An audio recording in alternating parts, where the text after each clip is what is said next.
I don't know what's all the excitement about. So, I'm here. I thought we were here for the C8. I must have gotten the wrong agenda or something. I don't know.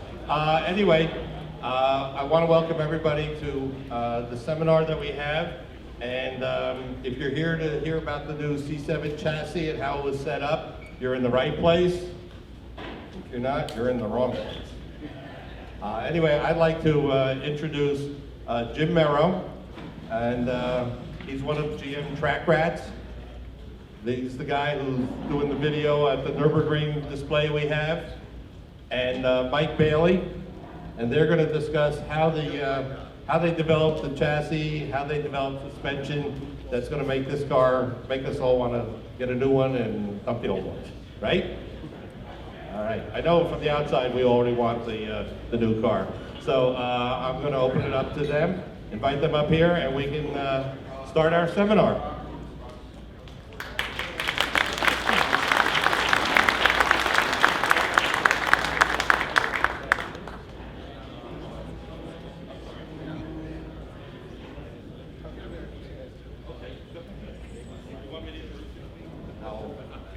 Hi everybody, I'm Taz Juchter. I wanted to say a few words about these guys that are coming up here.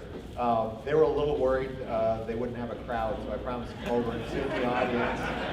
Make sure at least one person was there to listen to them. We really appreciate you guys coming early.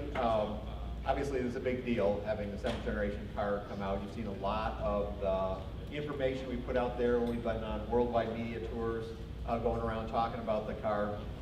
But we don't get tired of it, and we're going to keep talking about it until people get tired of listening. But you know, it's our tradition here at the Birthday Bash to give full disclosure for the upcoming model year, and so that's what we wanted to do this year. That's why we extended the seminars to 3 days, so Thursday, Friday, and Saturday, because we knew there'd be a lot of interest in every detail about the car. So we've broken it up into more fine detail than we usually do. We'll be doing vehicle overview presentations. Harlan and I will do that tomorrow and then again Saturday in here. But we also thought there'd be some people who want to hear every little detail, and that's why we've got specialty seminars like the one that we have this morning, and then we have the powertrain one this afternoon. So the two guys that you're going to hear from kind of have different areas of responsibility on the car. Mike Bailey is going to come up first, and that's appropriate because his part of the work on the car starts earlier, starts in the design phase, the conceptual phase, where you try to figure out the basic suspension geometry. You're picking tire sizes, you're picking tire suppliers, you're doing all that upfront work. And when you start to create the hardware, that's where you get into the development. Okay, how well does that hardware all play together?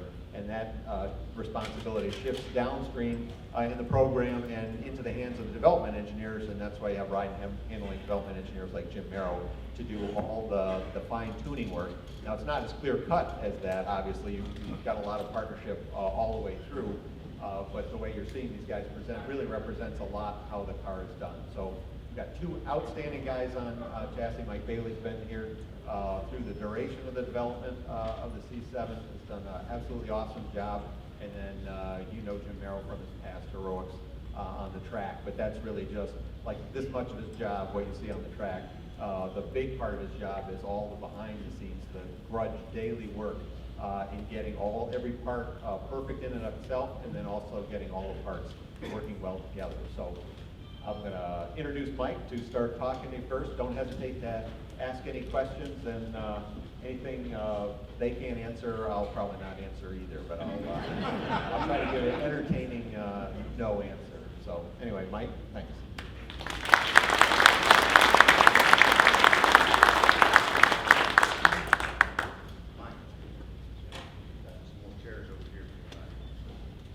Okay. Yeah, if anybody wants to sit down that is standing, I think there's more chairs over on this side. You guys hear me okay? Louder? Louder? Is that better? Yeah. All right. Can't hear me say, speak up. I'm Mike Bailey. Like Ted said, I work more on the design side. This stuff can be a little dry, so I'm going to try and spice it up a little bit, but hopefully you guys will stay interested. The really cool stuff's at the end when Jim comes up here. His job's a little bit more exciting than mine at most times, but anyways, I'll do what I can to keep you guys interested. So just a little bit on what the chassis is. You know, for Corvette, we have to focus on, we try to focus on one thing, and that's really keeping you guys stuck to the pavement. So that means accelerating in a turn and in braking. We want to keep, we want to keep the car stuck to the pavement. So the house is done, and it's this constant balance of mass, which Taj continually beats on me and all the folks I work with to keep the mass down on the car. But the problem is, a lot of times that's compromised with performance metrics like stiffness, pressure, and isolation. So, and there's different areas of the car. Obviously, you know, you want stiffness for your suspension, structure, steering, brake system, and then you got to have good flow in your exhaust system, induction system, and isolation, just for ride isolation and that kind of thing. So, and then we have to integrate ourselves with the other areas of the car. So the body structure, which is in the back there, we work a lot with the body guys to try and integrate. They built a great structure for us. So to keep our suspension in the right spot and have a nice stiff member to attach our parts to, so we can tune the car properly. Powertrain, obviously we got to harness the 450 plus horsepower and all that torque, which the LT1's got tons of torque. The interior with the seat comfort and the steering, that plays a big role in how the vehicle feels. And then everything is hooked electronically now. I mean, from our shocks to our steering to our ELSD, the diff, everything is electronic now. So, you know, that's a part of the job I didn't really expect that we'd have as much integration with, but we do have to work with our electrical counterparts quite a bit. So what I'm going to do is I'm going to try and go through all the parts of the chassis I think you guys might want to know a little bit more about. We'll start with the wheels. On the base car, they're a cast flow formed wheel, 18 and 19 inch wheels, same sizes as the base car on the C6 actually. The Z51, we've gone to a forged wheel, and the reason for that is it's basically tight packaging. We got these big brakes on the front of the car now, they're fixed calipers, and then it's a relatively narrow tire, or narrow wheels compared to like the Grand Sport where we had fixed calipers.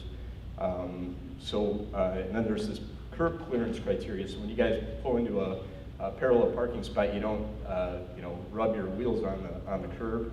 So we got a tight fit in there. So we had to go to a forged rim in order to get the structural properties we needed of the aluminum. And then you've got different finishes for each. So you got sparkle silver machine face and chrome on the base wheel. And then the Z51, you got sterling silver standard, and then glossy black and chrome as optional finishes. And then there's an accessory wheel out there. I think it was on the Geneva convertible that is available as well on the Z51. So go to the next slide here. This is a video of how we make our wheels. This is Renault, who's our base wheel supplier. You can kick it off, Jim.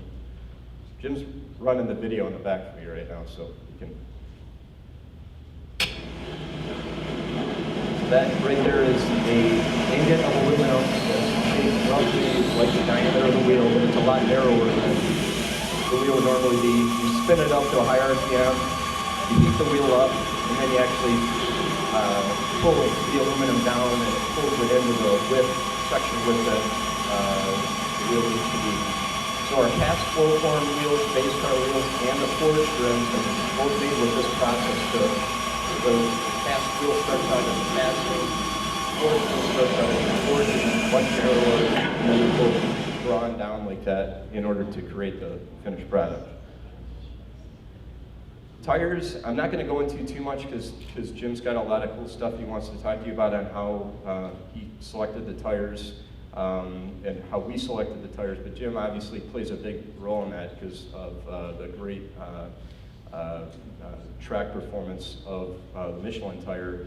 I will say that we learned a lot on the development of the ZR1 working with Michelin, and a lot of that got carried into the C7 architecture. So I think a lot of that is why we ended up going with Michelin, and we're really happy we ended up doing that. So got two different tires, really tuned differently between the base car and the Z51, but they're both great tires for the road, both great tires for the track. But the Z51's maybe tuned a little bit more for the track than the base tire is. Yep.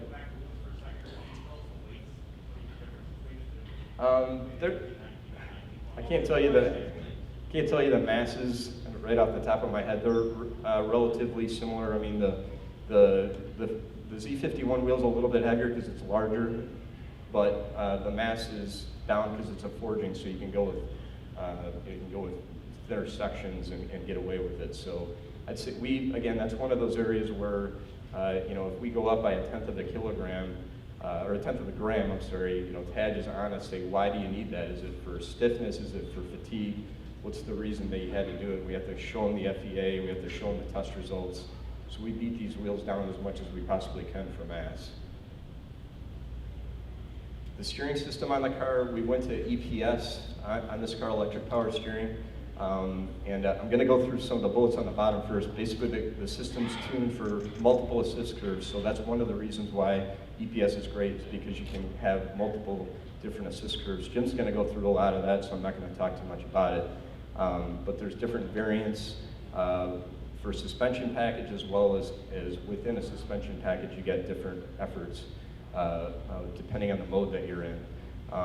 You've got reduced potential steering noises associated with hydraulic systems. So if you ever heard a hydraulic power steering system squeal or make noises, you don't have that issue with EPS. And then obviously you don't have the losses from the accessory drive for horsepower and fuel, and you get fuel economy benefits. As far as our steering system overall, we've reduced the turn circle by about 2 feet. It's got variable ratios from the center of the rack to the maximum angles, maximum steering angle.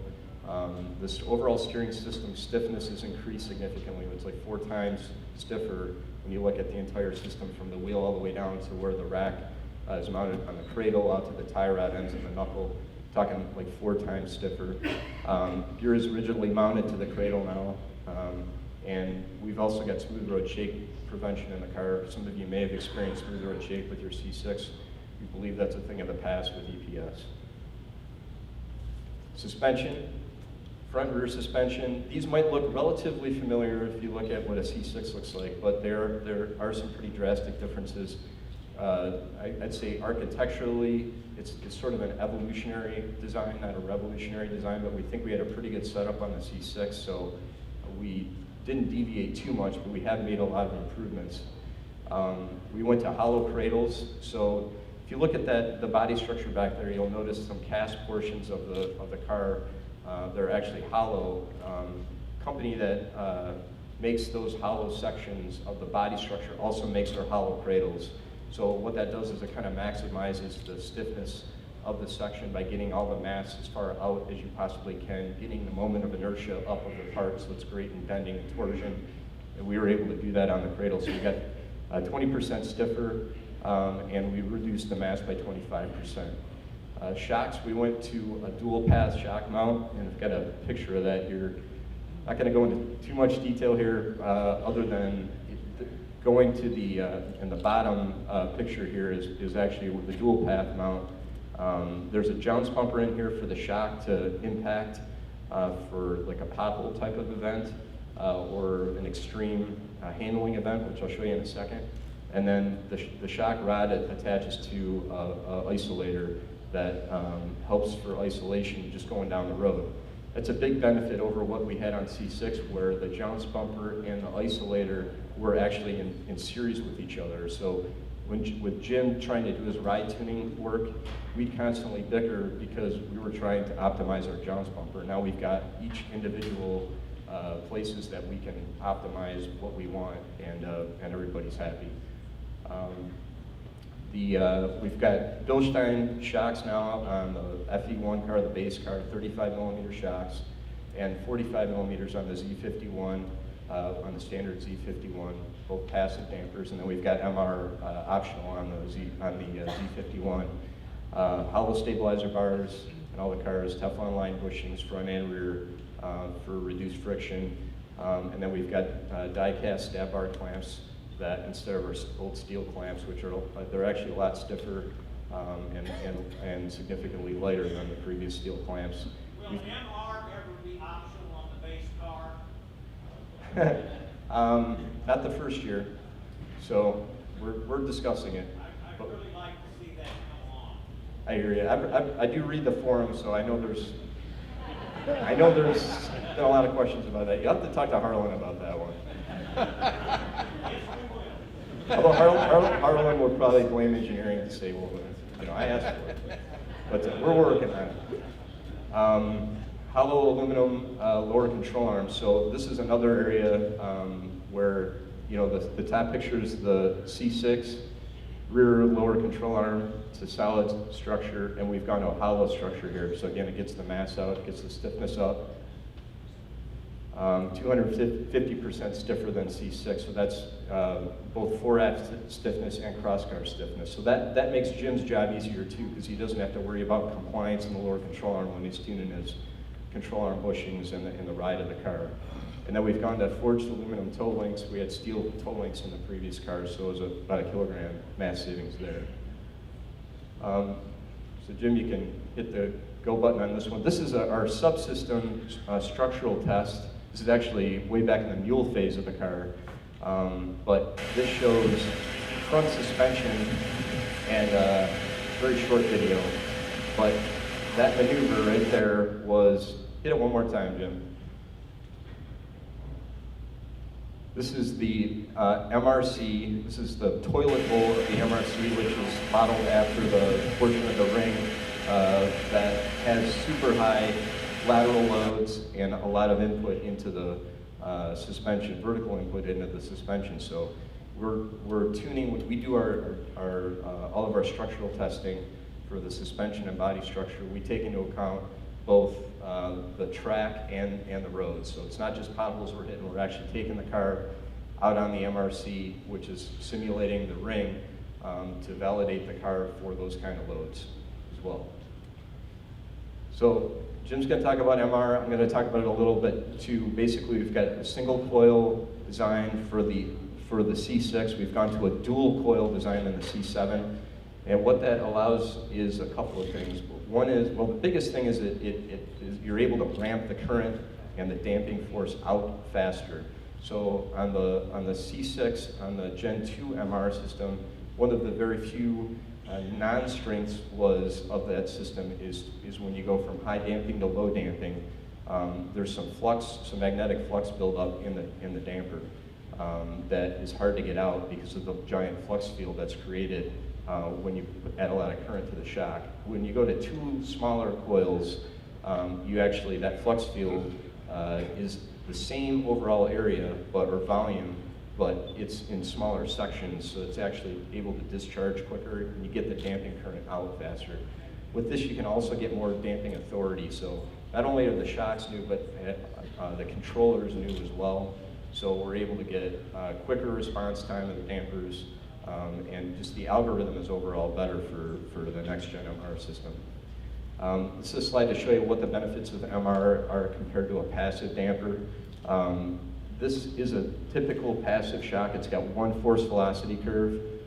Force is on the vertical axis, velocity is on the horizontal axis. When you go to MR, you get this giant band of damping authority. And that means when you're riding down the road, you might have a passive curve that's kind of in here. And then when you are in a cornering event or an event where there's a lot of body input, you want higher damping forces to keep the body under control. MR really shines on the track because it's able to get a lot of low-speed damping, low vertical wheel speed damping in, and you can't get that with a fixed damper. I'm sorry, a passive damper. Brakes. I'm not going to go through this in detail, but basically the brakes are a hell of a lot better on the C7 than they are on the C6. We've got fixed calipers. We've gone to Brembo as our supplier for all of our brake systems. JL9 and J55. JL9's on the base car. It's got FNC rotors, so you're not going to have the corrosion issues on your rotors at all. And then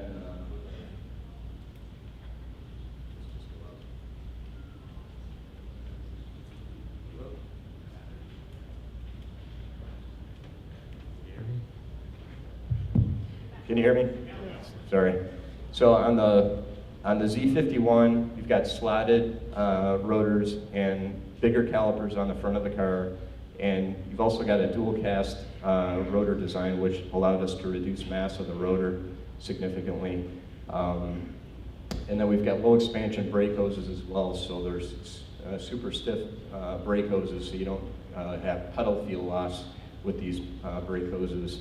And then there's different colors available. You got gray as standard on the for calipers on the base car with optional red and yellow, and on the Z51 you got black standard and red and yellow are optional. Single pad? Sorry. Yes. Single pad, no paddling? Correct. On the C6, when you compare the C6 to the C7 overall swept area, we got 35% more swept area on the C6.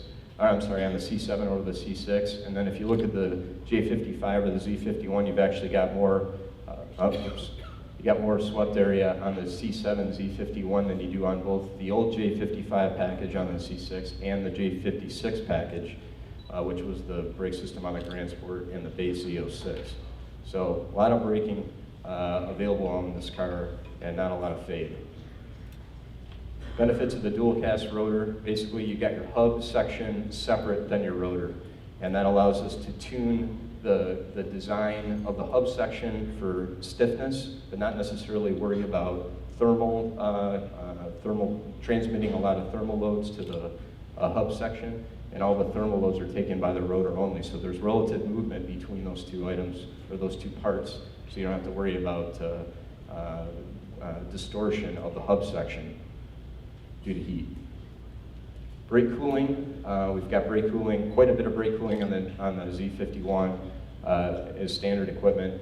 And then I've actually got a simulation here. Again, this is the last video, so. So our CAE folks put this together, but basically the idea is that you've got airflow going through the duct that goes to a lower control arm deflector that then goes to a knuckle deflector to get air from the front grille all the way to the rotor. So, and this is standard on the Z51. There's also rear brake cooling as well. There's a duct and lower control arm, I'm sorry, a duct and a knuckle deflector on the rear of the car as well. So great brake cooling performance for this car, and you need it to pull the car to slower speeds with all the horsepower it's got.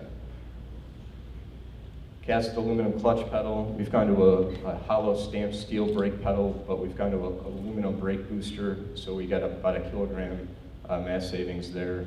And then we've got a floor-mounted accelerator pedal on this car, which is a first for the Corvette since like 1967, I believe. So a lot of our competitors have gone to this, and we feel it does help with your throttle modulation. At least some people feel that way. The exhaust system, 2 3/4 inch, both on the base and Z51, and both on the base and NPP or dual mode system, 2 3/4 inch system. It's a 1/4 inch larger in diameter than the old system.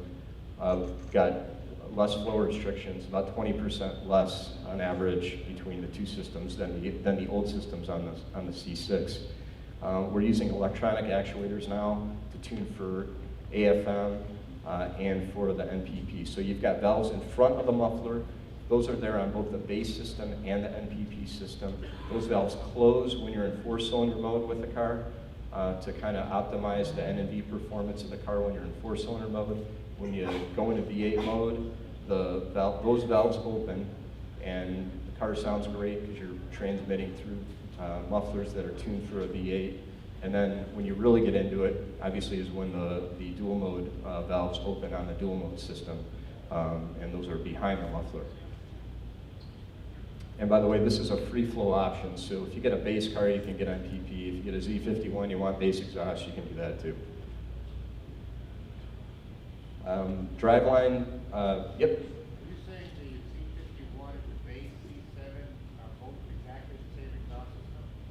No.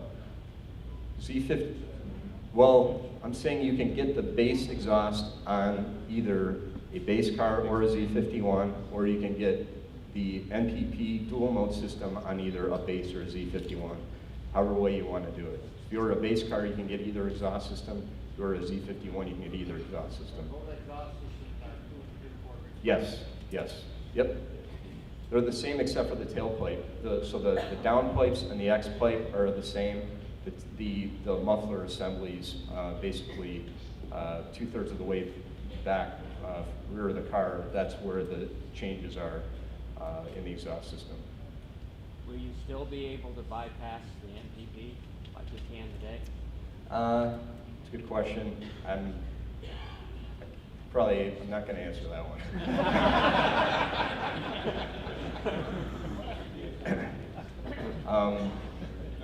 The drive line, we've actually gone to a steel torque tube on this car. So the bell housings are still cast aluminum, but the center section is steel. And still has an aluminum drive shaft within the tube. But we've had to go to a steel tube for the 4-cylinder mode because it's got different requirements for stiffness on that tube for both bending and torsion. We did optimize the thickness of that tube because we didn't want to add a significant amount of mass to the car, so we've actually downsized the tube through development down to the minimum thickness we think we can live with the car. The Z51 does have ELSD, electronic limited slip differential, as standard equipment, and this is, I think, one of the biggest wins of the car and one of the great performance add-ons with the C7 over the C6. It's basically a system that replaces a traditional mechanical limited slip diff, uses the vehicle sensors like the throttle pedal, the brake pedal, and the steering wheel angle sensor, brake control module, all have input into the ELSD algorithm, and it kind of optimizes the tractive effort of the rear tires. So you get more precise steering with it, enhanced vehicle agility. It's a great system. It's basically made up of, sorry for the small picture, but this is the differential in gray. This is the rear of the car, obviously. This blue portion is a part that's bolted onto the side of the diff. It's a clutch pack that's actuated hydraulically through a module and a pump that's mounted to the bottom of the tub. And there's a couple of hydraulic lines, high pressure and a low pressure hydraulic line. So this is a cross section of what the ELS, of that blue part that I just showed you. And basically you get hydraulic pressure coming in here that actuates clutch apply pistons. And these pistons push against a clutch pack. And this brown hub is splined to the left-hand half shaft. This green hub is splined to the diff case, which is connected basically to the right-hand half shaft. And you're able to go from an open diff all the way to virtually a lock differential by the amount of pressure that's in these lines and the amount of engagement of these clutch packs to push these pieces together. I'm sorry. Modulated? Yes. So it's so that algorithm in the module is basically controlling the amount of hydraulic pressure that's in these lines, which controls the amount of torque that is put to each tire. And the benefit of this is going to be hard to see, I think, but the way to look at it is when you're going into a corner, you want the rear tires to be basically you want an open rear differential. You want those tires to spin at different speeds. You want the inboard tire to spin at a slower speed than the outboard tire, because the outboard tire is covering more length or covering more distance. As soon as you're in that corner, if the car starts to have a little bit too much yaw or starts to have a little bit too much oversteer and not enough understeer, ELSD will actually start to engage, and it will start to lock the two wheels together. It won't completely lock them, it'll modulate it to the point where you got a great controlled corner, And then as you power out of the corner, ELSD really comes in and it helps to lock the tires together so you can get out, shoot out of the corner fast. So it's really kind of, you get the great benefits of an open diff going into the corner and the benefits of a semi, like a locking diff coming out of the corner, and everything's sweet in between. It's not manually adjustable, it's automatically adjustable, so you'll have to trust our calibrators that they did a great job, and they have. Yep. It's a good question. I don't know the answer to that one. No, they're, all right, you know the answer to that one, Taj? It was, what's the friction material, the clutch discs, and the, we'll have to get back to you on that one. Okay.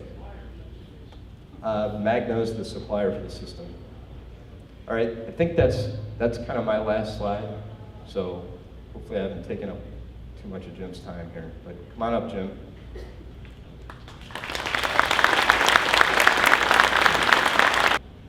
I was much more comfortable in the back. You can see Mike had no notes. I got like 8 pages, so you know the smart one of the bunch is. I'm going to talk about, Mike kind of talked about the, all the components, and a lot of engineering went into these components to lighten mass, be more efficient, and then when they all come together in a car, that's kind of when it comes into the development engineer's hand. So I'm going to basically talk about just a specific tuning of the C7. Three items, we're limited on time here. We can talk about a lot of stuff, but the 3 items that I'm gonna hit on, which are really new for the C7, are the Generation 3 MR shocks, electronic power steering, and our tire development program and how we went about doing that. Things like stab bar bushings and springs. I don't know if you guys remember Jeff Mosier. He's like the genius behind this development team. He math models all that, so we come out of the box really close with that stuff. So I'm not even going to talk about it. Generation 3, I'm going to say this one time, magneto-rheological shocks, essentially MR. Mike went through a lot of the specifics about MR and some of the cool things that have come up with the Generation 3. Dual coil piston, with Generation 2, because of the flux field, putting damping in, taking out, were very, very efficient, but not as much as we wanted. And the dual coil, because the coils are spun in opposite directions, makes you make that much quicker.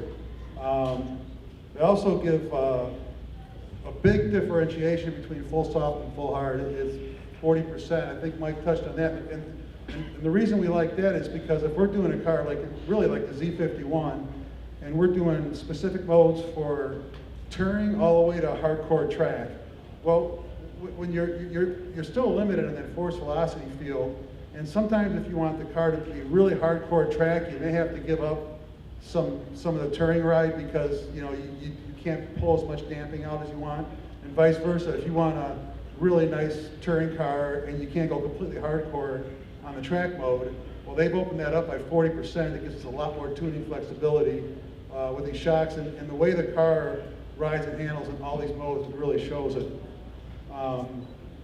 The other thing it has is the processor. The Gen 2 processor was 40 megahertz, and the new processor 133 megahertz. What that means is that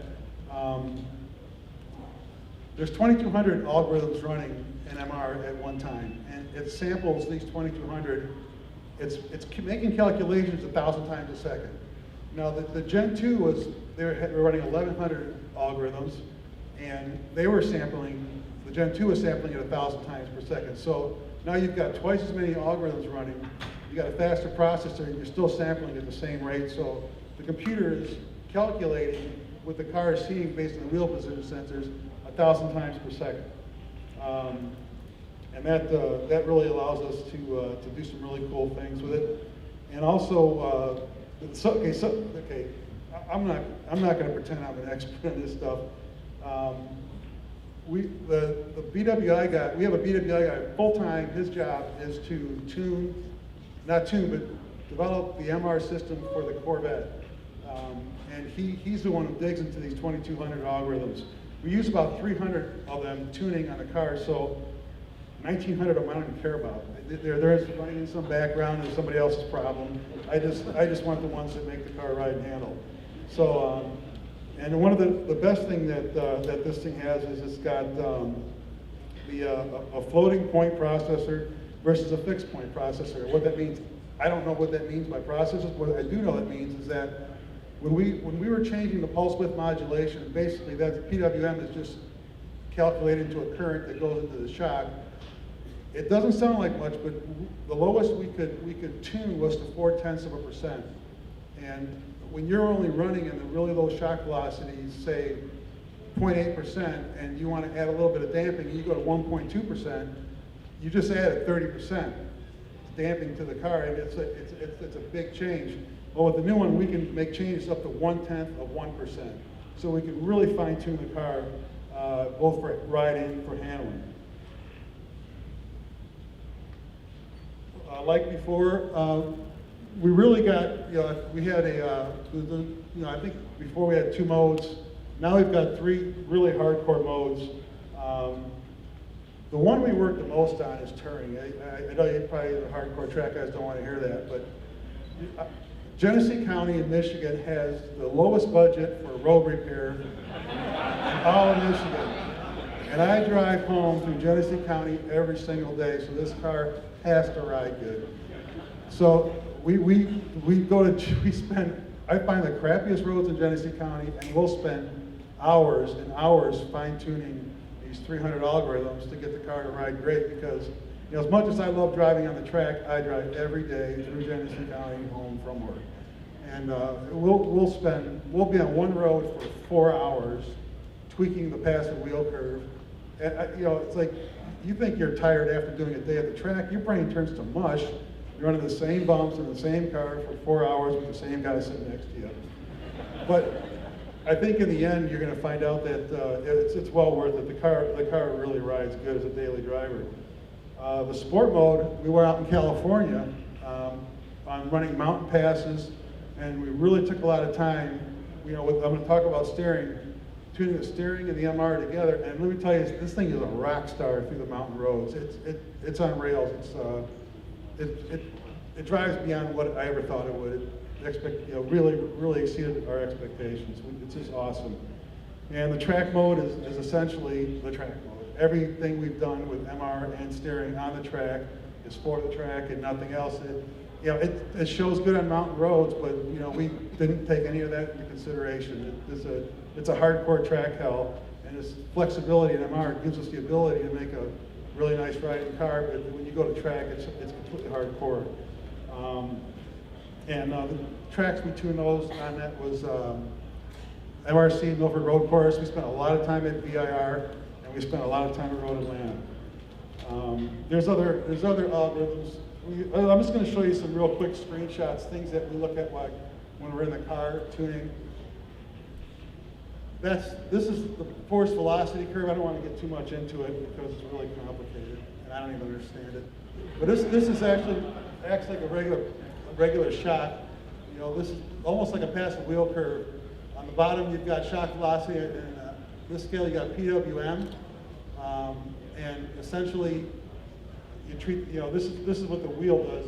It's wheel control, and this is where we really it's like you can see, we got our first point is 1.5% PWM. Well, if we, and with the old system, if we go up another 0.4, we just add 25% damping to that shock at that speed, and the car just doesn't feel right. So with the new stuff, and we can go, I could go to 1.51 if I wanted to. We have body calibrations. This actually calibrates how the body's moving, heat, pitch, and roll. This is actually the heat calibration. Again, I'm pushing the wrong buttons here. The body velocities versus PWM, and so we can separate the body from the wheel and tune to that. And like I say, the wheels do one thing, the body it's a nice flat ride. When you buy yours, you take us. This is my favorite, besides the touring stuff. These are handling algorithms. Two of the main ones we use. One's transient, one's steady state roll control. Transient roll control is essentially, we step back, I can make this car understeer or oversteer with just tuning of the shocks. The transient roll control, as you know, you got 4 wheel position sensors. As you start turning into a corner 1,000 times per second, the CPU is calculating that now that you're introducing the car into a corner, and I can change the damping on all four shocks separately to actually make the car turn it crisper, free it up a little bit, and we do that on every turn, you know, almost every track we go to. And then as you go into, that's a transient, and then when your car hits steady state, as you transition it from transient into steady state, it's like changing a front or rear bar. We can make it understeer or oversteer in a steady state. So it's the whole corner is a transient roll control transitioning into steady state. Question? Yeah, so is it gonna have a road Atlanta algorithm that's gonna know you're at Atlanta? Doesn't need it. It's great everywhere. Do you base one for neutral? Or, Pardon me? I said, do you base one for neutral handling or oversteer? No, you gotta be, you know, I like a loose car, but you know, you gotta be a little bit responsible. We tune it for a skosh of understeer. But that way, you know, you can add a little more steering, a little more throttle, and you can free it up if you want to. Any car, you know, you can take it's hard to take an oversteering car and make an understeer, but you can take an understeering car, just a little bit of understeer, and free it up very easily. Just with the way you steer, way you drive. But yeah, no, just you know, in the automotive industry in general, you gotta have the car with a tad bit of understeer.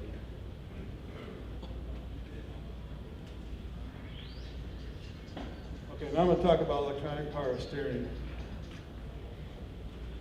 If I was really smart, I wouldn't need notes. All right, I'm going to be honest here. I was not for electric EPS in this car. We were, I fought it.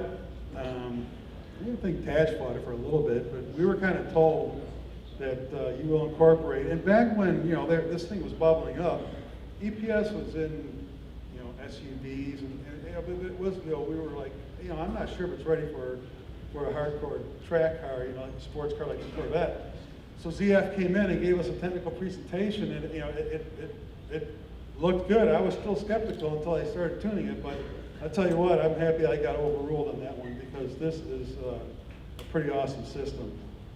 One of the cool things you can do with this, the old EPS system, or the old steering, was kind of latched to the ABS controller. So if you could change modes by putting the car into competitive handling. Now the steering resides in its own controller, so you can latch it to the touring, the sport, and the track mode. And we've got, those are individually called. We'll talk a little bit about that in a few minutes. Or you can customize it, so if you're like, you know, way younger than me and want to drive the car in sport mode all the time, through the DIC you can configure the car to be in sport mode all the time. Or if you're really hardcore and you want to drive in the track mode, you're welcome to do that too. But you can latch or custom, you know, put whatever mode you want in the car, so you can have it like that all the time. We spent a lot of time. A lot of time last year.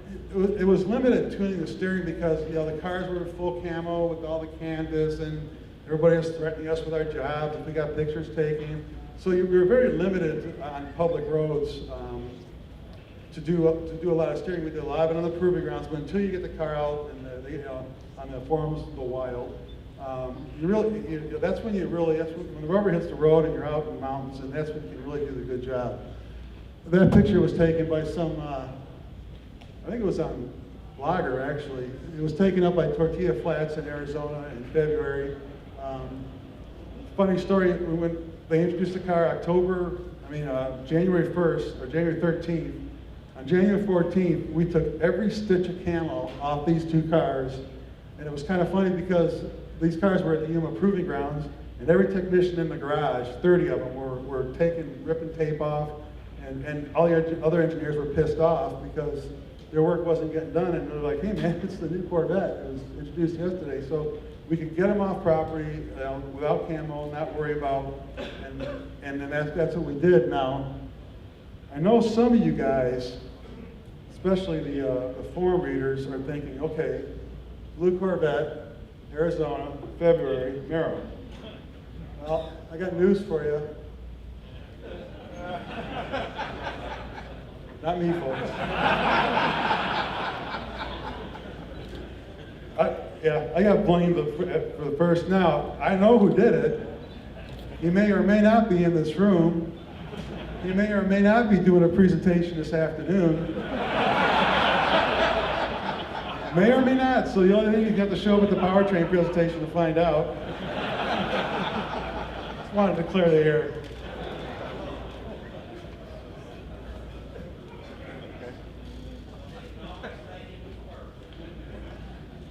Wasn't me. Okay, this is I'm trying to go through these slides real quickly because I know I'm taking longer than I should. This is what I used to tune MISVA, the steering on the previous generation Corvette, which was a really good system for its time. Hydraulic. Essentially, you started with you had to tune a valve, and that valve, it's a hydraulic valve, and it's cut in a way that you had to tune, your parking light efforts, your returnability, and your maximum speed efforts, all with how this valve opened and closed in the hydraulic steering. And then essentially you had two sets of parameters to tune. This is actually the worksheet I used when I was doing the steering. Now, I could do this by myself. I can't do EPS by myself. With the steering, there's a full-time guy responsible for doing steering on the Corvette. But it was just basically, I had, it was magnetic driven, and I had a speed curve and a lateral acceleration curve. And after the valve was tuned, we went out and we custom tuned the speed curve and lateral acceleration. Just how much effort was going to go into steering as you introduced the car to a turn, and that was it. You had a question?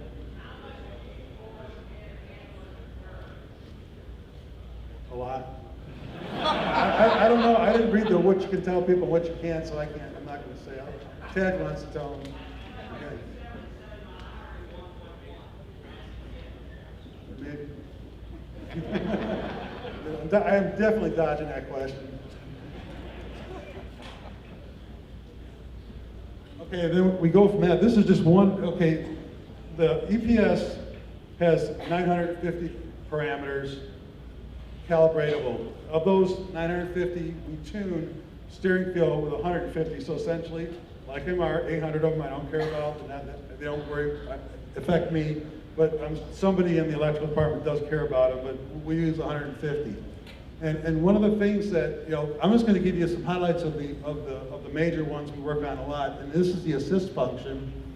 And essentially, we tune progression, the amount of effort that builds up into a turn at different speeds. With EPS, there's 8 different speeds. We custom tune the feel of the steering at 8 different speeds. And actually, in the next year or two, we're going to be creating that to 12, adding 4 more.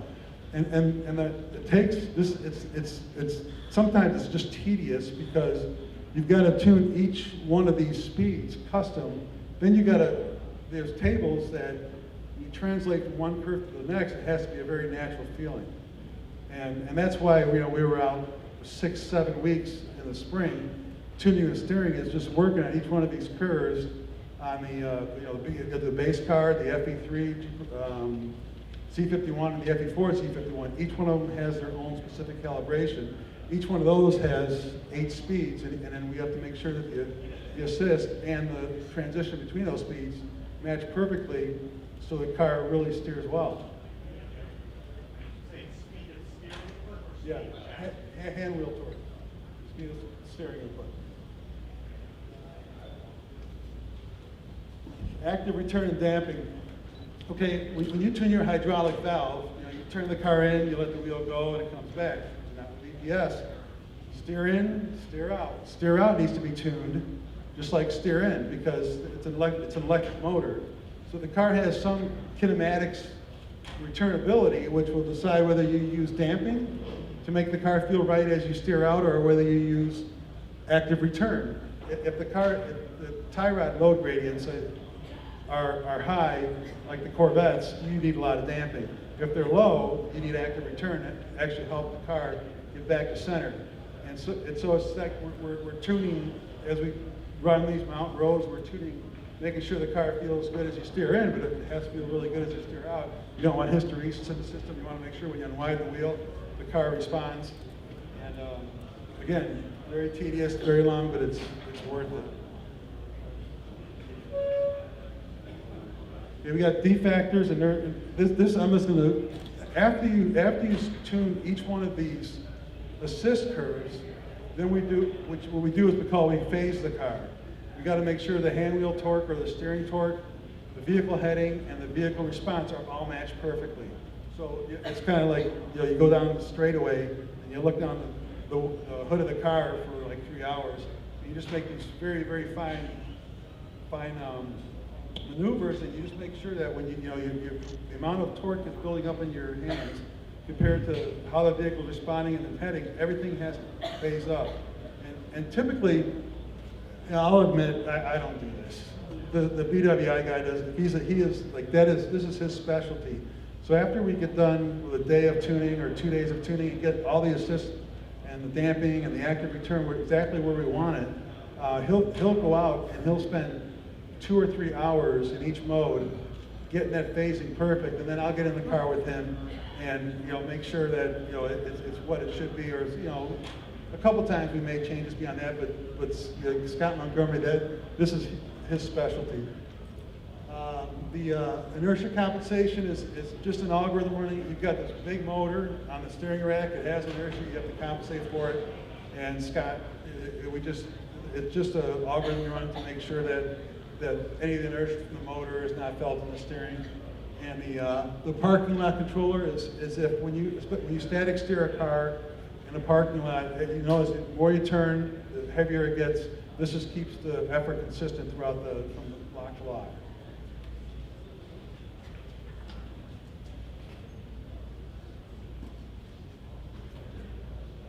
Okay, tire development. I'm not going to show you.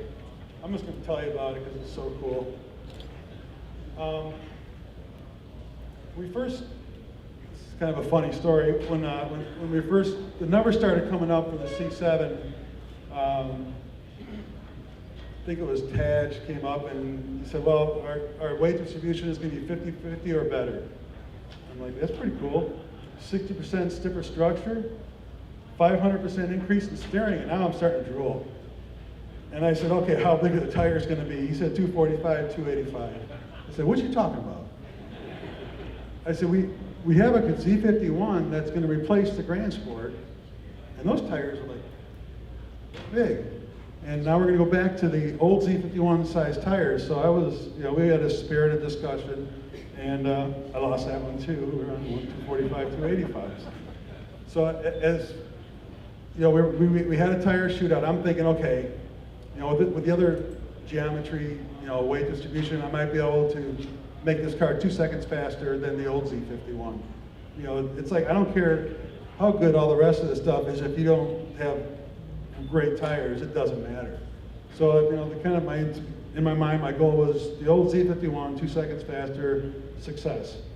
So we had a shootout between Michelin and Goodyear, and because I was worried about these going back to a 245, 285, I decided I was going to feed these guys to the wolves. I called the guys at Goodyear and Michelin. I said, we are doing the shootout. We didn't have any C7s yet, so I said, we're going to do the shootout on a C6 Z06, and we had custom wheels made, and I'm like, if this thing can handle 505 horsepower at the rear tires, then we'll be okay. So we had custom wheels made, and we took the car to VIR, and went out, and I think I did two baseline runs with the Gen 2 Goodyears, big, beautiful 275, 325 tires. ran some pretty decent lap times, and brought the car in, and then they're putting these 245, 285s on the car. I'm not sure if I was standing next to Luke or Jeff Mosier, and I'm kind of watching them put these tires on the car, and I'm thinking to myself, I'm not sure if this was a good idea. I thought I'd be going out there, be understeering, oversteering, the car would be edgy, I'd be chasing it. If I brought it back in one piece, it would be good.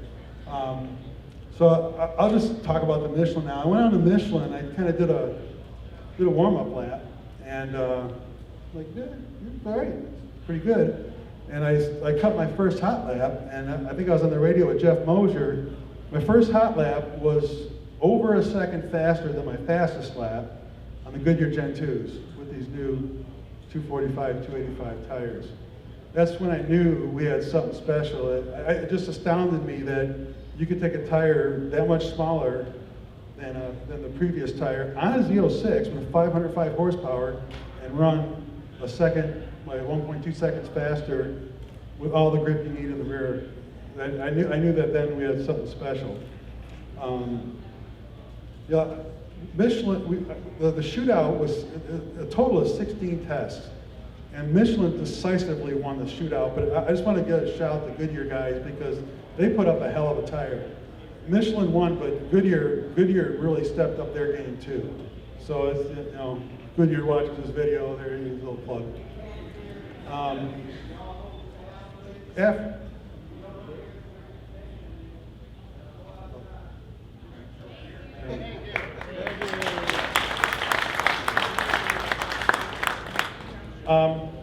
So then the tire development program, went from there. And the first ride in the Ivor car, which is actually this is February of 2012, was the first time we took the car at Michelin's Proving Grounds, and it was a big deal because we needed approval from God to take run the car with just tape. I think the paperwork I had to submit, I had aerial photos of Michelin's track. Unless the guy crawled through the woods for 2 miles and knew we were going to be there, they wouldn't get a shot of the car.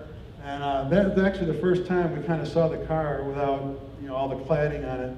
And I'm like, well, this thing's going to look pretty cool. You still, with the tape, couldn't get a feel. Actually, the first time I really saw the car was at the reveal. I still didn't know what the car looked like until the reveal.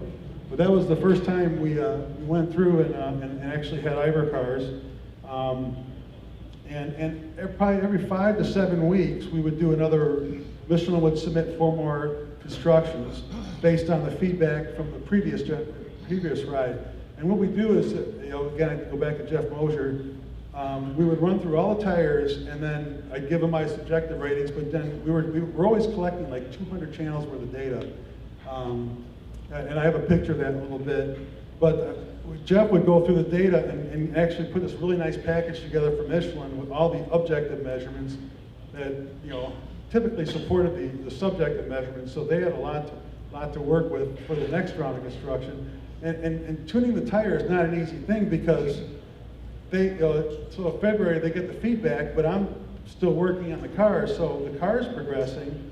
Michelin is working on the tire from the previous ride, and it takes these subsequent steps all the way through the fall to have the tire kind of catch up to the car, because by the time we do the next round of tires, we've tuned the car much more. So it's really hard for these manufacturers to tune these tires because it's a moving target for them. But by the fall of 2012, man, we had a really outstanding tire, and we're going to show you something pretty special in a minute here to prove that.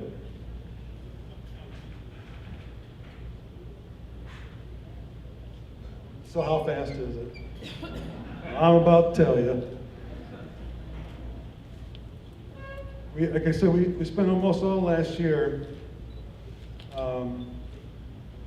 going to racetracks, spending time at the MRC, making sure the car. If you go to, if you can do MRC, VIR, and Road Atlanta, good. You got yourself a good handling car. In December, we took this thing to the Virginia National Raceway on the Grand Course West. We alternate between the Grand Course West and the full course. We like to use the full course for the braking, and we like to use the Grand Course for handling. Now, And how many people here have driven a VIR? Okay, a lot of you. The reason this course is so great is because the high-speed S's, let's face it, how big are your, you know what?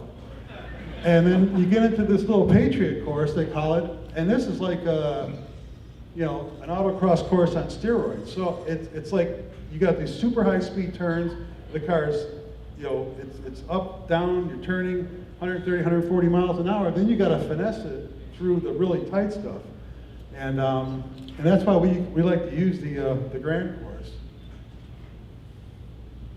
And the other cool thing about this, okay, this is in December, same Ivor vehicle, a year old, we've been beating the crap out of this thing for 12 months, and I'm about to show you a video. And this, you know, this shows how the soul of the C7 and how robust this car is, because, like I say, we for 12 months, we beat this car into the ground, and then we take it to VIR in December, and we cut a lap that kind of exceeded everybody's expectations. And we cut it with, you know, I don't even know how much all this weighs, do you? Like 1,000 pounds, no, I'm just kidding. We have, you know, we're recording 200 channels worth of data, we have safety fire bottles, so, you know, it's not exactly like it's a car at curb weight, it's got a lot of mass to it. Now, there's something that needs to be said here. I'm going to show you okay, the Grand course was made famous by Car and Driver's Lightning Lab. But when we show you our times, you can't compare them to what Car and Driver does. Because those guys rifle through 40 cars in like 2 days. And you know, they'll even get out of a Miata into a ZR1 with cup tire cars, back into a Volkswagen. And to be honest with you, man, some of the lap times they let on are really impressive. The lap times that we're going to reference here are our lap times done internally for us. It's the reason I bring up the Car and Driver. You know, Car and Driver with the Goodyear Gen 2 tires is 250. ZR1 with PS2 is the 248. And then 245, that's, I don't know if you guys saw the video on YouTube we put up about a year ago, but ZR1 with Pilot Sport Cup tires is a 245. So now I'm going to show you the C7 on the Grand course. Okay, Mike. We didn't edit, there's a lap timer on the dash right there.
Oops.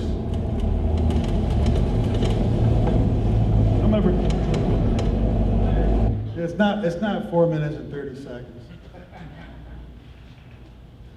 Mosier's got a hell of a sense of humor. He edited this video. Anyway, 2014 Steerway VR Grand West Court. Just to, again, bracket the previous times. Grand Sport with Goodyear Gen 2 tires, 254. And the ZR1 with Pilot Sport Cup tires, 245. So, any guesses?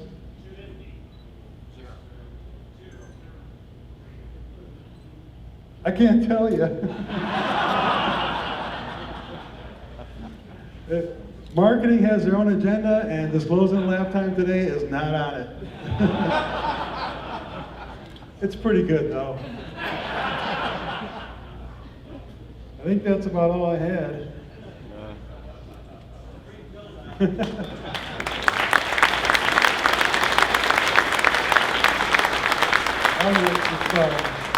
Do we have time for just a few questions if Mike wants to come back up?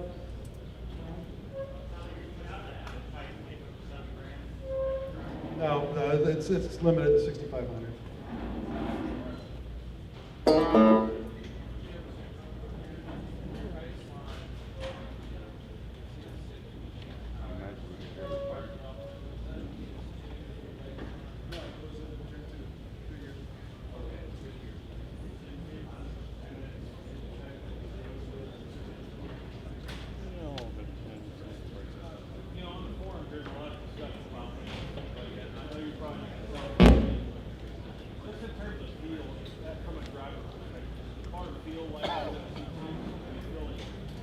Feels better, significant. This thing's a rock star, significantly better than this. You got, with the steering, you've got the structure is 60% stiffer. Again, with that big broad band and MR, we were able to get really aggressive with the damping and lock in the tires. Okay, I told you I wanted to be 2 seconds faster than the old C51. This car is 4 to 5 seconds a lap faster than the old C51. That's how good these tires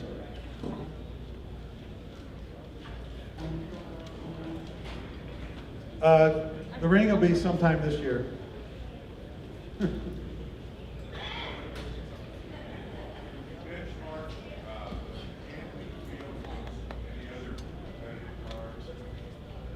Yeah, we own a 911 Carrera S, and I don't want to say we benchmark it. I don't particularly like that car. It's a reference car. Whenever we go to ride, we always take that car with us.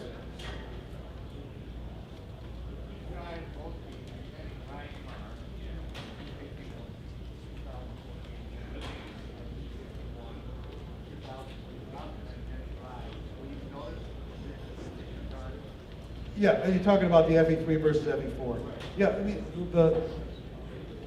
my opinion, every Corvette ought to have MR, but I'm not the marketing guy pricing the car. The passive dampers, it's a compromise. You always have to, you go on the racetrack, tune them. You go on the public road, it's too hard to tune them. And you're back and forth tuning these passive dampers to try to, you want it to go to the track, but you don't want to beat the death out of you on the public road. So that's passive dampers it's always a compromise.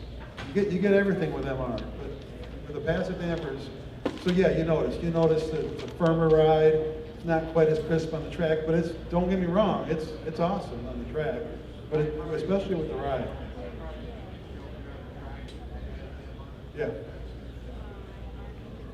On the base car versus C51 MR, which has the better touring ride? The base car for one reason only is that you really don't. We check it out in the mountains. It's got base tires that are not tuned on a racetrack. They're tuned for ride. They're tuned for competency on twisty roads. But the Z51 is all about the track. I mean, if the tire's hard, I don't care if it's got more grip, it's going to be hard. So the base car is, you don't really have to play that trade-off. So as far as just smooth and plushness, the base car, you know, if I put, you know, MR on a base car, I could probably make it better in both the track and on the road.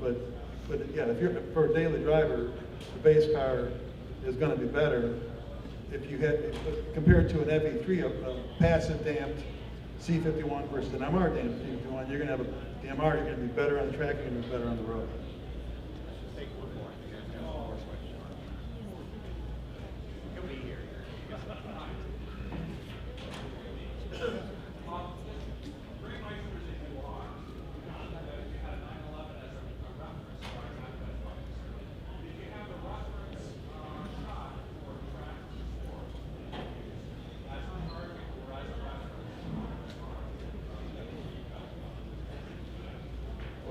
I referenced shock. I mean, when we first started, you know, we would take a Grand Sport out, but then we for ride and for handling, we just exceeded what we did on the Grand Sport, and then we just quit taking it. I mean, because this thing took on a life of its own on the track and on the road, and there was no need to use it anymore. Thank you very much. Thank you, Jim. Thank you, Mike. They're not going anywhere. You can still ask your questions. We didn't have a lot of time for questions, but they'll be here. You're going to be here tomorrow too, Jim? So today and tomorrow. These guys are really humble up here giving the presentation, but not just anybody can be a chassis engineer on Corvette. We get the best of the best people in GM and really in the auto industry to do that. This is a primo job, a primo assignment, and as humble as these guys are, they really deliver the goods. They're very, very talented development engineers and chassis designers. So take the opportunity to